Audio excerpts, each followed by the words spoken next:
Agora no estúdio, ao vivo, uma conversa esclarecedora com o nosso convidado. Pois a gente está recebendo aqui o novo presidente da ProSoja, aqui no Amapá, Associação dos Produtores de Soja e Milho, que é o Celso Carlos Júnior. Tudo bem? Celso, bem. Bom dia, seja bem-vindo. Fala mais próximo aí do microfone.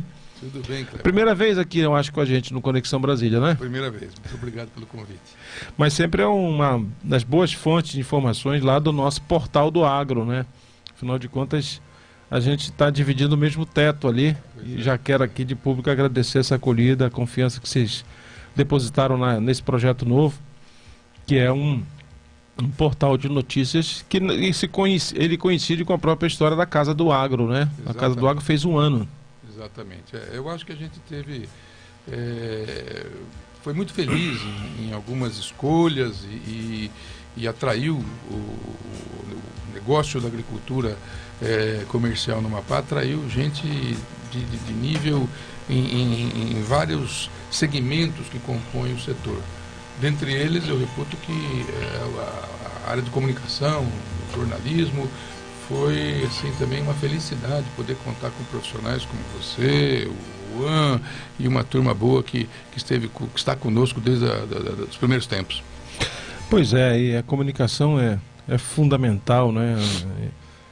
E hoje em dia essa vertente tecnológica está muito presente no agronegócio, né? Outro dia eu estava vendo uma matéria, a colheitadeira já tem tudo georreferenciado, né, no campo, e essas informações, essas coordenadas geográficas alimentam o computador dessa máquina e a coisa é na precisão. Exatamente. Esse comentário que você fez, eu gostaria de destacar 2 pontos. O primeiro, em relação à comunicação em si, do que representa, do que significa o negócio de agricultura no Brasil e o que pode representar no Amapá. Eu acho que exatamente na comunicação reside o nosso principal desafio agora nessa, vamos chamar de primeira fase da agricultura aqui no estado. Nós temos, infelizmente, assim, muitas falsas informações. E isso faz com que haja até algum preconceito em relação ao setor e algumas ideias que não correspondem à realidade. De modo que a gente arruma algumas resistências, vamos dizer assim, injustas. Então, nesse aspecto, a comunicação é da maior relevância. A outra consideração que você fez também é muito importante. Eu não canso de repetir que vamos dizer assim, esse título ou essa classificação do nosso setor como um setor primário, que para muitos pode ser interpretado como um setor retrógrado, um setor de baixa tecnologia, ela também não corresponde à realidade. Você citou um dos pontos de grande evolução recente na agricultura comercial, que é o uso da agricultura de precisão, dos instrumentos de satélite. Tem lá umas tantas ciências, tenho falado isso bastante. Se você for analisar tudo que compõe o conhecimento do setor, desde lá da engenharia genética, engenharia mecânica, engenharia química e das diversas ciências, aí você vai ver que a agricultura brasileira ela tem essa capacidade de competir porque justamente o cérebro, a inteligência nacional se dedicou a esse setor e conseguiu vencer desafios extraordinários. Eu acabei falando linkando a tecnologia e comunicação, porque a gente tem interação lá no Portal do Agro de gente que está lá no campo, mas está com o seu Wi-Fizinho na fazenda, tem acesso à internet, interage, e a gente inclusive quer, a partir desse ano também, ser mais proativo nessa questão, nessa interação com quem está lá no campo. De repente, já que a gente está lá com esse formato e é uma exigência hoje do mercado da comunicação digital, que ele seja multimídia, né? Todos os tipos de linguagem estejam disponibilizados no portal, quer mandar vídeo, tirar dúvida, a gente está aqui na capital, pode acessar uma fonte, seja um técnico da Embrapa, seja alguém lá da ProSoja, né, para manter essa interação que é bem legal mesmo. Se você me permite, pois não. Você tocou num ponto que eu também acho que precisamos destacar. Olha como a agricultura tem contribuído de maneira indireta para o desenvolvimento do Estado como um todo. Hoje se dispõe de internet de boa qualidade em regiões como Tartarugalzinho, por exemplo, porque demanda de internet de algumas fazendas e o investimento feito na instalação de torres e antenas, esse investimento permitiu que a população lá da área urbana também se beneficiasse. Então, aquele conjunto de coisas que a gente fala constantemente. A agricultura vai levando, interiorizando os valores, interiorizando os ganhos, e de modo que contribui com o comércio, com as pequenas indústrias e com a comunidade em geral, tanto na capital quanto no interior. Olha, aqui no estúdio já está com a gente o presidente da Associação, não, já ia falar Associação Comercial, da Junta Comercial, o Gilberto Laurindo. Eu já tinha há algum tempo tentando trazer esse homem aqui, e hoje deu certo, ele veio aqui com a gente. E coincidentemente a história do Gilberto se confunde também com o agronegócio. Ele é pioneiro na produção aí de grãos. O nosso Iraçu Colares, nosso decano aí, ele até diz, ele falou inclusive aqui do sábado passado, disse agronegócio, as pessoas falam a chegada do agronegócio. Aí ele disse, né, o agronegócio já existe há muito tempo aqui e tal, mas é essa pegada, digamos, mais industrial, essa coisa em larga escala, é que vem mais ou menos em que época, Gilberto? Bom dia. Bom dia, Kleber, bom dia, Celso, a todos que nos ouvem. Bom dia, Gilberto. Nessa bela manhã de sábado que não está chovendo, né? Que bom.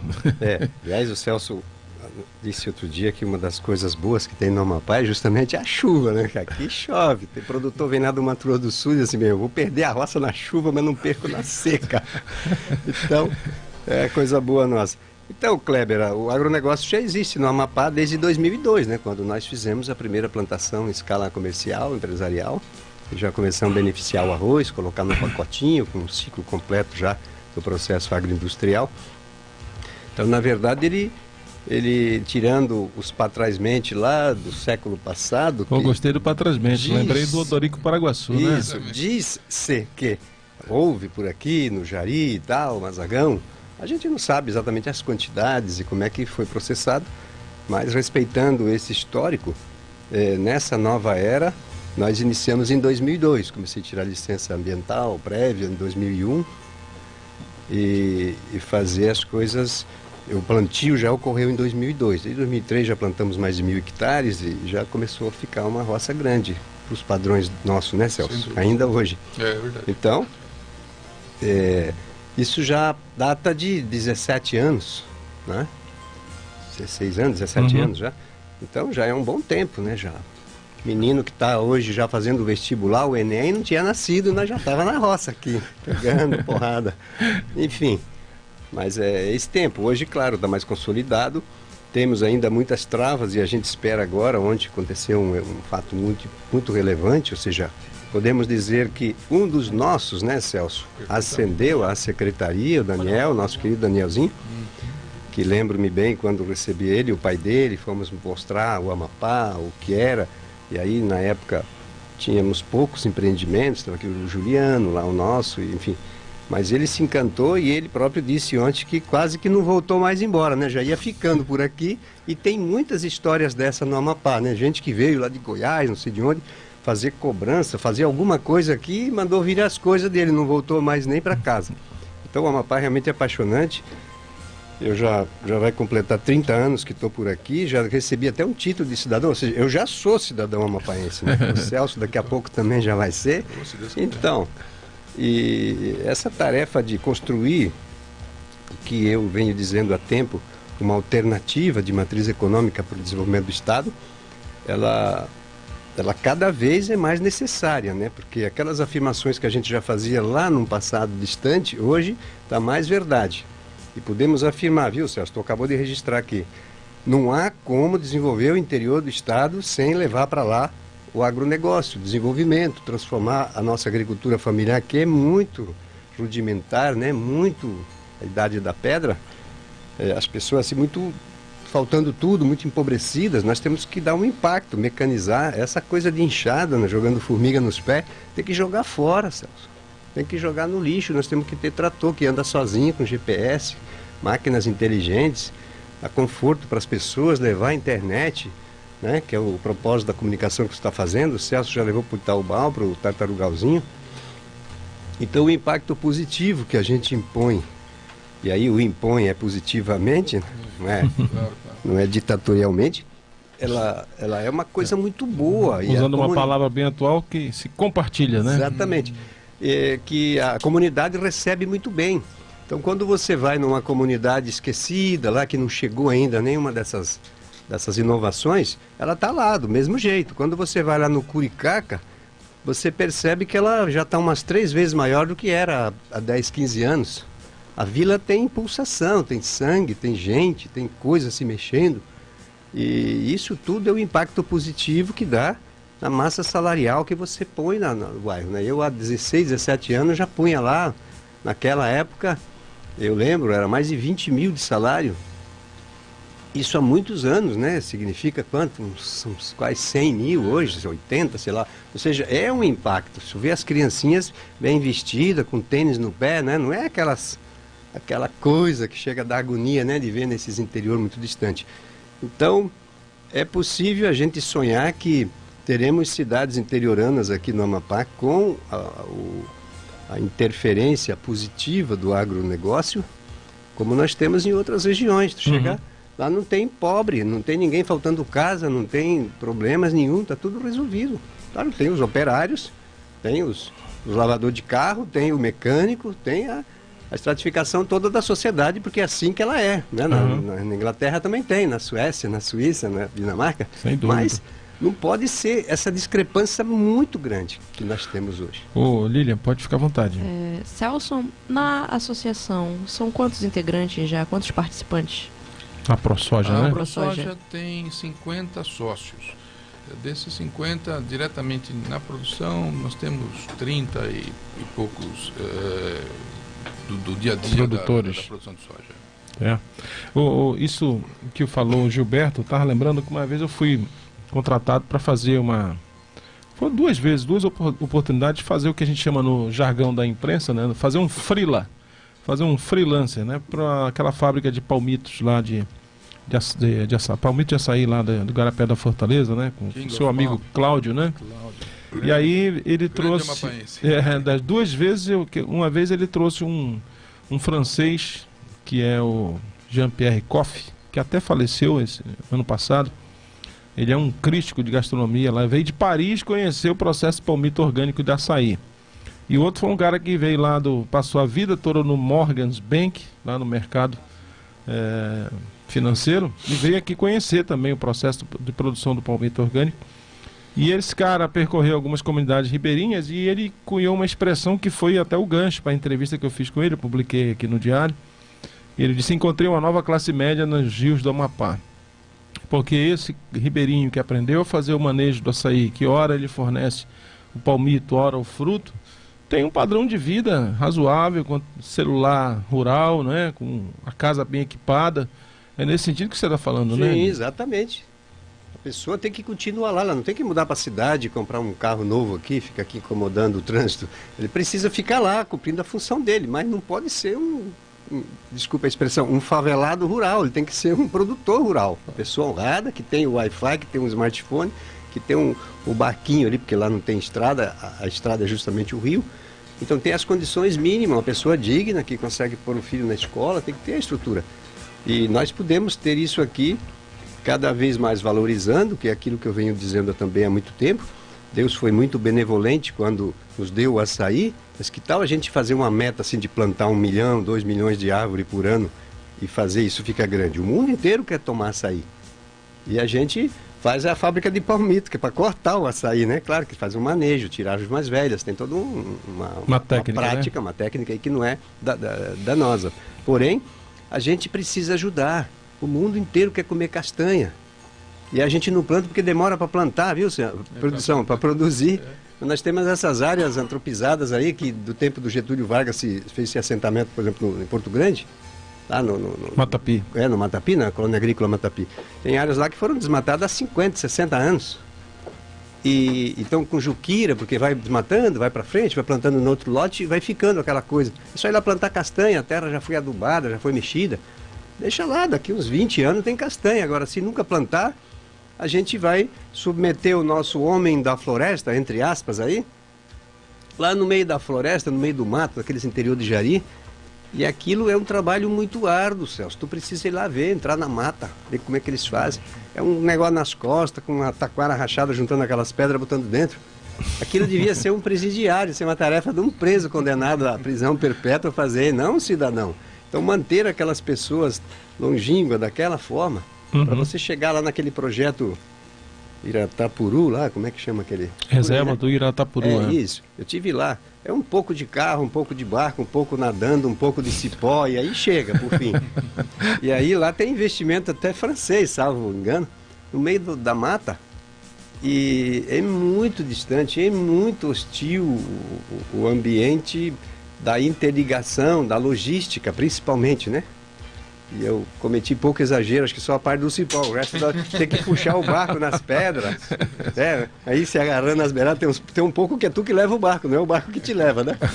Tem isso mesmo. É desse jeito. Como é que você monta uma estrutura produtiva e mantém aquelas pessoas lá, e nós aqui na beira, ou seja, aqui a poucos quilômetros nós podemos montar estruturas produtivas, é só plantar, né? Plantar as castanhas, que vai com o caminhão até lá debaixo da árvore. Então a gente precisa interferir positivamente com tecnologia, com inteligência na área rural, né? Só para registrar ainda, quando eu cheguei se falava da tecnologia. Esses dias eu li um artigo em algum lugar que diz que a coisa que mais avançou, que mais teve tecnologia na ponta do mundo, mas do Brasil falando aqui, foi o setor agrícola, sem dúvida. O Celso, você é natural de São Paulo, né? Mas já tem uma experiência no Centro-Oeste também? Relaciona bem com produtores do Centro-Oeste? Eu fui para o Paraná para estudar, fiz agronomia na mesma universidade que o Gilberto. Ah, é? Só que eu sou mais velho um pouquinho. Ele foi meu calouro, mas como contemporâneo, mas a gente, infelizmente, não se conheceu na escola. Mas aí trabalhei muitos anos na Cocamar, que é a cooperativa de Maringá, uma cooperativa industrializada, e isso me permitiu... Só aproxima um pouco mais do microfone. Me permitiu andar um pouco pela, vamos dizer assim, agricultura nacional. Então, tivemos negócios no Mato Grosso do Sul, um pouco no interior de São Paulo. Então, andei um pouco pela região produtora brasileira. Pois é porque agora está na moda publicar foto do 10 anos atrás, né? Para fazer a comparação. E tem cidades ali que, Lucas do Rio Verde, cidades que em 10 anos houve uma verdadeira revolução com o incremento do agronegócio, empregando mão de obra local, né? Eu queria que você falasse um pouco disso também. Olha, Kleber, eu vou te dizer o seguinte, você pode fazer o antes e depois? O antes e depois do tamanho que você quiser, e você vai ver a importância da agricultura. O Brasil viveu, nesses últimos anos, ciclos de desenvolvimento a partir da agricultura muito significativos. Então eu vou, para não ser muito antigo, vou falar de alguma coisa que está mais próximo da gente. Maringá tem 72 anos. É uma cidade muito jovem, comparado aqui com as cidades do norte. Maringá, aquela região, era uma região de floresta densa, uma floresta tropical, e que o pessoal foi para lá com um machado para derrubar a floresta e acomodado, ainda tem lá umas tantas reservas, é verdade, mas para plantar café. E de uma região, então, praticamente sem nenhuma atividade econômica, hoje nós temos, só para você ter ideia, o projeto de colonização feito por iniciativa privada no norte do Paraná, feito por uma Companhia Melhoramentos do Norte do Paraná, que tem então uns 80 anos, 70 e tantos, hoje tem 21 cidades nessa área colonizada, e o PIB dessa região é quase 3 vezes o PIB do Amapá. Só para ver a importância, fazer uma comparação simples. Aí você teve depois, com a chegada da Embrapa, com o desenvolvimento de tecnologias para produção no Cerrado, você teve um outro movimento muito importante na direção do Centro-Oeste. Então, cidades como Lucas deve ter alguma coisa como 20 e poucos anos. Aquilo não era nada, era um cerrado, como entendido, era tão pobre quanto o cerrado do Amapá. E isso tudo se transformou em 20 e poucos, 25 anos, com certeza não tem 30. E você teve um outro movimento mais recente ainda, que é aquele do Matopiba, lá, Maranhão, Piauí, Tocantins, Bahia, e que também, se você pegar a evolução do IDH, o Gilberto conhece bem essa história, de Luiz Eduardo Magalhães, de Balsas no Maranhão, nos últimos 10 anos, é impressionante. É alguma coisa, e lugares que não tinha também absolutamente nada. Então, essa é a história incontestável do desenvolvimento que a agricultura promove. E que, se Deus quiser, também vai ter o mesmo processo, vai acontecer aqui no Amapá. Vale um registro, Kleber, me permite, só para corroborar aqui com a ideia, com a fala do Celso. É importante registrar que os melhores índices de desenvolvimento humano, de DH, e os bons IDEB, se não os melhores, nos últimos 10 anos, vamos pegar aí essa medida, você vai perceber que pelo menos a metade desses anos, ou mais, eu não tenho esse número exatamente, porque não viemos falar disso, mas quando não está assim, colado no primeiro, é o primeiro lugar, uma cidadezinha dessa de interior, de Mato Grosso, de Goiás, que tu chega lá, está lá uma Lucas do Rio Verde dessa, 100 quilômetros em volta, é só lavoura, não tem nada.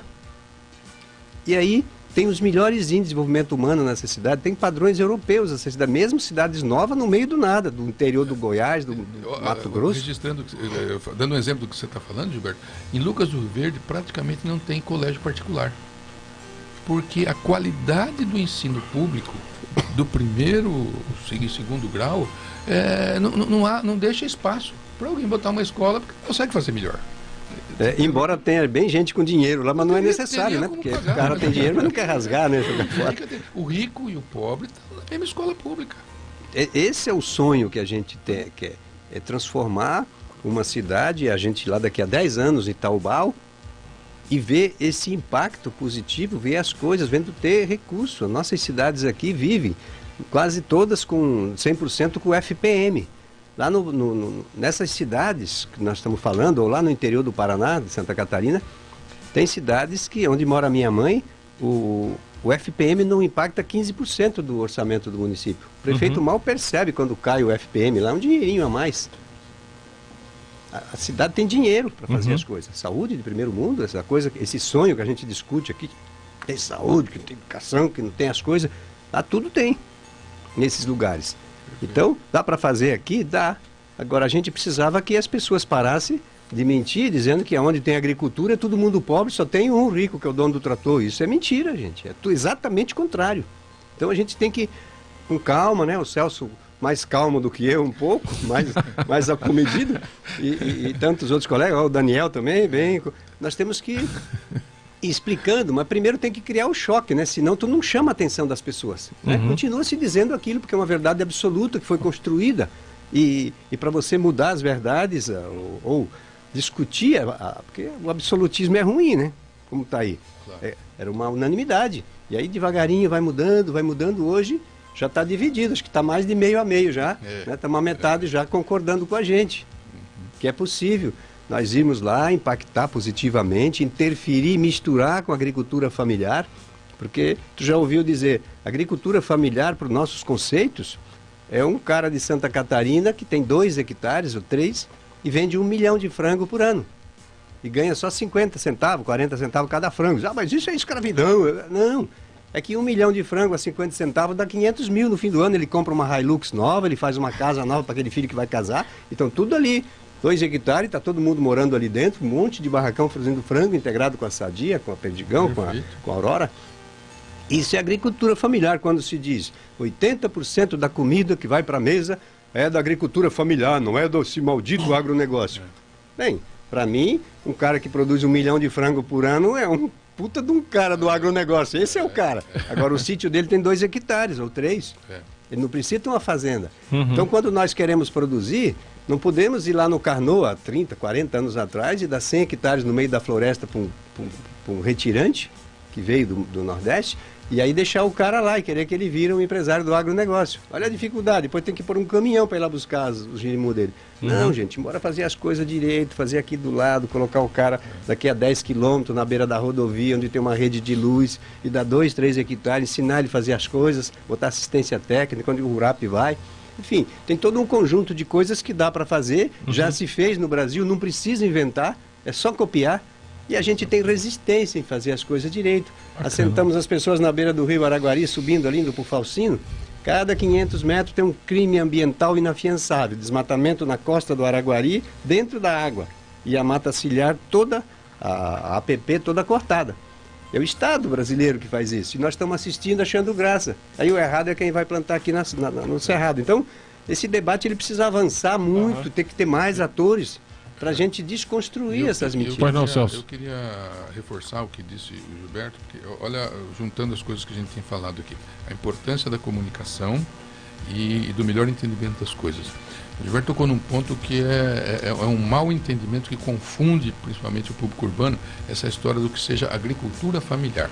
Há uma tendência, acho que a maior parte das pessoas relaciona a agricultura familiar com assentamentos.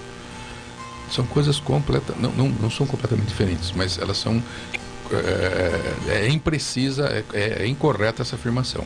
A agricultura familiar que abastece o consumo nacional é aquela feita pelo agricultor que trabalha diretamente na sua propriedade. O conceito de agricultura familiar ele está baseado principalmente no fato de o cidadão estar diretamente ligado à produção. Ele pode inclusive ter funcionários. Esse cidadão, o grosso, a maciça maioria, é gente que não tem relacionamento nenhum com o assentamento. É a agricultura organizada, é a agricultura feita por a moderna, através do desenvolvimento daquele cidadão, aquela coisa que vem de pai para filho, não sei, e que o cara está lá no dia a dia. Esse moço, que o Gilberto, esse exemplo que o Gilberto deu, de 20 hectares, ele pode até ter um pouquinho mais, pode até ter um pouquinho menos, pode ser um criador de peixe, então com uma área muito pequena ele consegue um grande resultado. O fato é, essa agricultura, ela é rigorosamente agronegócio. A gente o público urbano tende a entender que agricultura familiar e agronegócio são os dois extremos. Ou é o cara que está no assentamento, ou é aquele super empresário que pode um dia virar ministro da agricultura. Não tem, isso são pontos completamente assim, vamos dizer, fora da grande curva. Quem faz a grande riqueza da agricultura brasileira é justamente aquele que está, o pequeno, que está diretamente envolvido com o seu negócio e que tem uma visão comercial da sua atividade, sabe que se ele não competir, ele está fora, porque o Estado praticamente não tem um apoio efetivo, ele está no mercado se viabilizando, e aquele outro médio, talvez grande, que tem na escala o grande diferencial do seu negócio. É aí que se faz a agricultura. E eu só fecho esse raciocínio dizendo o seguinte, muitos entendem que o risco que o Amapá corre, aí naquele raciocínio que o Gilberto desenvolveu, de que um vai ficar rico. O modelo de desenvolvimento da agricultura do Amapá, ele não está próximo do Mato Grosso. Ele está muito mais próximo do que é o Paraná, que é Santa Catarina, que é a viabilização das pequenas e médias propriedades, com gente no dia a dia, do que lá no Lucas do Rio Verde. Verdade. Entendeu? Aqui nós vamos ter médias propriedades viáveis. O seu colega o conceito de latifúndio e de minifúndio, esse que é um dos ganchos, a gente nunca tratou dessas questões, E isso está meio intrínseco, ele está meio impregnado na cabeça da sociedade, das pessoas, do formador de opinião, do professor. E aí, ideologicamente, sem querer entrar na questão mais política personificada aí dos lados, mas ideologicamente ele foi ficando grudado na cabeça das pessoas que é um latifundiário, esse cara tem que prender, isso é um maldito, isso causa mal à sociedade. E o minifúndio, que é o coitadinho, e aí não pode chamar ninguém, nem tratar ninguém como coitadinho, porque o minifundiário do Sul é o grande produtor, é o empresário rural, é um cara competitivo, tem foco, tem um smartphone, está lá no meio da roça, cuidando do preço lá no mercado, na bolsa. Então, nós temos que desmistificar isso. Não é o tamanho da fazenda, da propriedade que define a produção, nem o que é agronegócio, do que é agricultura familiar. É o que se produz, ou o envolvimento da pessoa. Eu trabalho diretamente lá na roça, já trabalhei, já estava lá em cima do trator, virei noite lá colhendo em cima de máquina, eu sei mexer com elas todas. Mas hoje já estou me aposentando. Porque quando eu digo que trabalho há 50 anos, o cara diz, mas quantos anos você tem? Eu digo, tenho 57. Aqui antigamente, lá para o sul, a gente levanta cedo e cedo. Não fica na cama, a molecada vai tudo trabalhar. Então, essa questão de minifúndio, de latifúndio, é que tem um pouco, lá no Paraná quem tem 100 hectares, em Santa Catarina é um fazendeiro, aqui é o assentado do INCRA, tem 100 hectares, ele não consegue plantar mais do que um, porque a capacidade da enxada não deixa, não permite. Uhum. Então nós temos que levar as máquinas, tecnologia lá para esse cabra, que é um latifundiário de 100 hectares que não produz coisa quase nada. O seu colega, o pecuarista Jesus Ponte, disse aqui no programa, né? A pessoa tem 2 frangos, abate um para comer, vende o outro, está fazendo agronegócio. De alguma forma, sim. A Lília, tem interação aí? Quem está na live, a gente tem sempre que lembrar. Francisco Loureiro, ele está mandando bom dia, parceiro, um grande abraço. E o Helenilton Marques está mandando bom dia também pra gente. Helenilton, né? Helenilton é da Poroc Turismo e o Francisco Loureiro é o Chicão, presidente, é o novo presidente do Jeep Clube de Macapá. Um abraço a toda a galera do Jeep Clube de Macapá. Aqui teve gente mandando mensagem aqui, jogando para sua torcida também, Gilberto. Olha, diz assim, parabenizar o programa, a interação com o Gilberto e o Celso. E o Gilberto traz o passado, o presente e o futuro do desenvolvimento do Estado. Dizer que também que ele é um homem do campo, mas é altamente atualizado no desenvolvimento das cidades e faz muito bem essa ponte do campo com a cidade. É um parceiro do Corpo de Bombeiros do Amapá, diz o Coronel Wagner. Obrigado, Wagner. Um abraço, amigo. E Daniel Sebem, hein, Celso? Você, as coisas, o momento é tão especial que lá na sua associação, né, a ProSoja, houve uma transição tranquila, serena e a sua chapa, digamos assim, foi eleita por aclamação em dezembro. Você sucede Daniel Sebem, ontem instado agora, guidado à condição de secretário de Estado do Desenvolvimento Rural. Pois é. Primeiramente, a ProSoja, o Estatuto da ProSoja Nacional e o que ela recomenda para as estaduais, estabelece que um presidente só pode ser reeleito uma vez. Então, o Daniel teria, por força do estatuto, que deixar a presidência.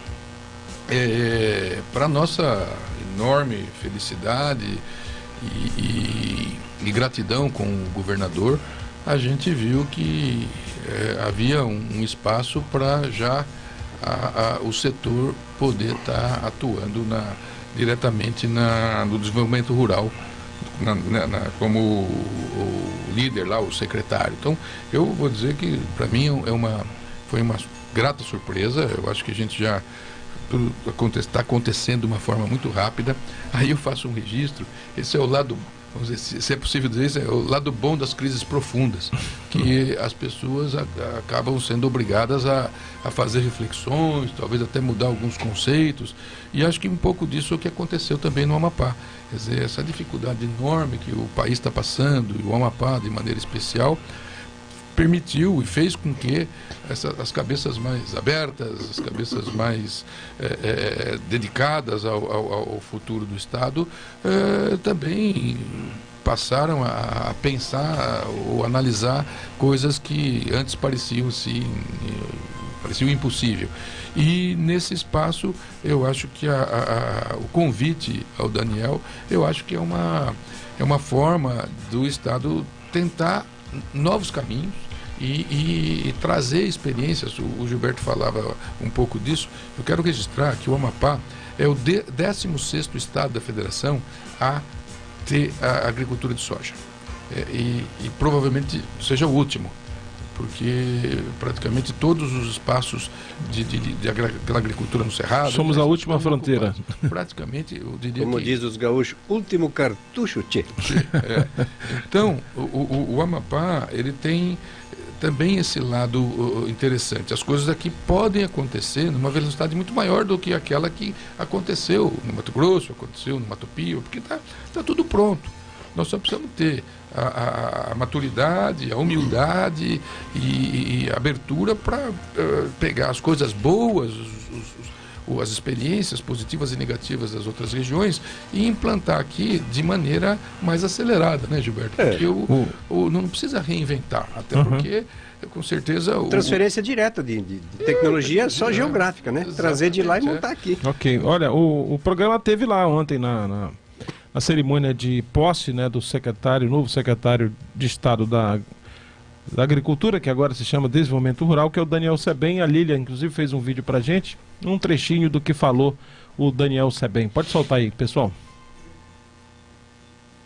Tanto para os grandes como para os pequenos produtores, olhar para o mercado, ter essa gestão profissional de mensurar a capacidade da gente dar respostas às demandas e mandar isso para fora também.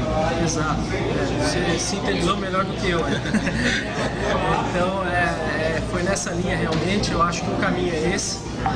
Todas as administrações públicas que são exemplo, aqui no estado, fora do país, tem, acho que, essa característica de voltar para a racionalidade do uso dos recursos, né? O que aproxima muito a característica da iniciativa privada, é claro. E também a gente, dentro da Secretaria de Desenvolvimento Rural especificamente, tentar profissionalizar o setor agrícola, né? Aproximar todos os entes, todas as cadeias desse mercado. Não só o produtor produzir aquilo que o mercado quer consumir, né? O produtor produzir aquilo que vai trazer rentabilidade para ele e vai diminuir a dependência, muitas vezes, de políticas assistencialistas que custam caro para o Estado e que, no final das contas, não geram o resultado necessário. Então, a gente está nessa missão aí mais uma vez. Muito obrigado. E que precisar da gente, estamos lá na Secretaria, as ordens. Um abraço. Foi Daniel Sebem, novo secretário. Essa participação foi no programa do Ivo, né, de ontem, o ensaio geral ao vivo de lá. Por isso que estava um pouco tremido aí, mas era importante pegar em cima do laço a informação. Portanto, Daniel Sebem, segunda-feira, de fato e de direito, vai lá assumir a secretaria. Fechando aquele raciocínio, eu acho que o Daniel traz uma experiência diferente do que é do maior parte do pessoal desse setor no Amapá. É um jovem com uma formação consistente, de origem no campo, de família, de gente, como ele diz lá, os defensivos agrícolas fazem mal. Nossa, para mim foi um espetáculo, porque já vive nesse ambiente, o avô dele viveu, o pai vive, ele vive, e nasceu uma filha mapaense lindíssima, está aí com todas as... A minha mãe tem 95 anos, sempre esteve no meio da roça, direto ou indiretamente sendo afetada por isso, que lá no oeste do Paraná foi um dos primeiros lugares que a agricultura foi intensificada, não em região de Maringá, até forte, mas ali chegou forte, né? O tal da agricultura mecanizada, e daí já com o veneno, né? Mecanizou, botou o que se apelida negativamente, pejorativamente de monocultura, já vem os bichinhos e tem que tratar, né? Lá não é monocultura porque te planta milho, soja, e na época se plantava algodão, eu cheguei a plantar algodão, o trigo, plantei muito trigo também, né? Tempo que eu sempre fui agricultor, apesar de ter o escritório de consultoria, projetos, planejamento, a perícia para o banco. Mas sempre tive a roça. Cheguei aqui, fiquei uns anos sem roça, mas logo não tinha ninguém aqui para ir para a roça comigo, eu fui sozinho, mas fomos. Então temos que nunca e sempre mexendo com veneno e não é verdade. E só olhar também a nossa história. Nós vivíamos 50 anos, aí começamos a usar bastante veneno, agora vivemos 80. Então, a prática, as verdades absolutas que são a olho nu, visíveis, são maiores do que o que se diz, né? E a gente precisa fazer essa observação, porque quando a gente tem um olhar mais ideológico, mais teórico dos livros, a gente insiste em acreditar no que houve e não no que a gente está vendo. Bacana. E nós tivemos processos aí, agora recentes, muito doentios, né? Que dá para dizer uma coisa triste para a sociedade. Nós insistimos em acreditar no que ouvimos e não no que estamos vendo. E aí a gente espera que as coisas... Por isso a comunicação, por isso o mal entendido, por isso isso que nós estamos fazendo aqui, falávamos antes, é muito importante. Nós temos que ficar repetindo, igual missa, tem que repetir para todo mundo aprender o Padre Nosso. Ok, olha, a gente ficaria a manhã toda aqui, mas o tempo no rádio é implacável, a gente precisa fazer o intervalo do apoio cultural, mas a gente avançou bastante, a interação do amigo internauta, do amigo ouvinte, dá conta de que o pessoal curtiu esse debate aqui com o nosso Gilberto Laurindo, presidente da Junta Comercial, também produtor rural. Obrigado por ter vindo. Até uma outra hora aí. Obrigado, Kleber. Uma vez mais por aqui. Eu venho raramente para não poluir muito o meu programa. Tu fica me cobrando todo o tempo. Mas eu sou muito chato. Depois as pessoas têm que esquecer que eu vim para começar de novo. De qualquer forma, muito obrigado. Obrigado aí à população que está nos ouvindo, os amigos, aí o nosso comandante do Corpo de Bombeiro, que é um dileto amigo e curte essas coisas que precisam acontecer no Amapá. Eu vivo muito intensamente isso, porque me dá angústia de ver a pobreza, as pessoas largadas. E a gente dá a impressão que não está incomodado, né, Celso? E nós estamos incomodados. Eu gostaria que tivesse os colegas produtores todos bem, andando de carro, com tratorzinho. Então, precisamos levar o bem-estar para todo mundo. Tem alguém ligando aqui para a gente, acho que eu falei teu nome aqui, é o Edevaldo Xavier, né? O nosso grande... Grande Edevardo. Nosso grande jipeiro, Edevaldo Xavier. Bom dia. Bom dia, Cleber. Bom dia, Gilberto. E bom dia, seu companheiro aí que está com você, que eu não conheço. Celso. É o Celso. Um bom dia para vocês aí, um bom sábado, um bom final de semana, né? E acreditar no Amapá. Eu estou há 35 anos aqui, esperando aqui que o agronegócio realmente aconteça. E acredito que agora, nessa década, vai acontecer, Gilberto. Obrigado. Vai sim. Bacana, bacana. Vamos tocar, né? Você está na estrada aí, ô Edevaldo? Não, eu tô aqui aprendendo a falar inglês. Lá em Roraima não fala inglês, rapaz. Nós vamos para Roraima o mês que vem, não é para Estados Unidos. Não, mas nós vamos lá para Letter. Letter tem que falar inglês, viu? Lá na Quiana. Nem lembrei disso. Eu deixo contigo essa parte. Vai o Diogo com a gente. Eu sei que você fala bem espanhol, né? Sim, espanhol mesmo. Oi, Edevaldo, bacana, obrigado por ter ligado aqui pra gente, obrigado pela parceria de mais um ano aqui com a nossa Center Kennedy, associada aqui ao nosso Conexão Brasília. Verdade, muito bem, obrigado aí. Um abração, Gilberto, e o seu colega aí. O Celso, é o presidente da ProSoja. Muito bom. Muito bem, é um prazer falar, conhecer futuramente aí. Isso, se Deus quiser. Tudo de e bom. colocar a Center Kennedy à disposição aí da turma que tá chegando aí, viu? Isso, muito obrigado. Nós já somos seu cliente aí. Comercial aí, né? Isso mesmo. Já estamos lá no cadastro. Tá bom, um abraço, Edevaldo. Fica com Deus. Grande Edevaldo, um abraço. Obrigado a você. Bom dia, Gilberto. Bom dia. Pois é, a gente vai para o intervalo. Celso, obrigado. Obrigado, conte com a gente. Muito obrigado, viu, Kleber? Parabéns pelo seu programa. Estamos às ordens aqui. Muito obrigado. A gente vai para o intervalo rápido antes do final do programa.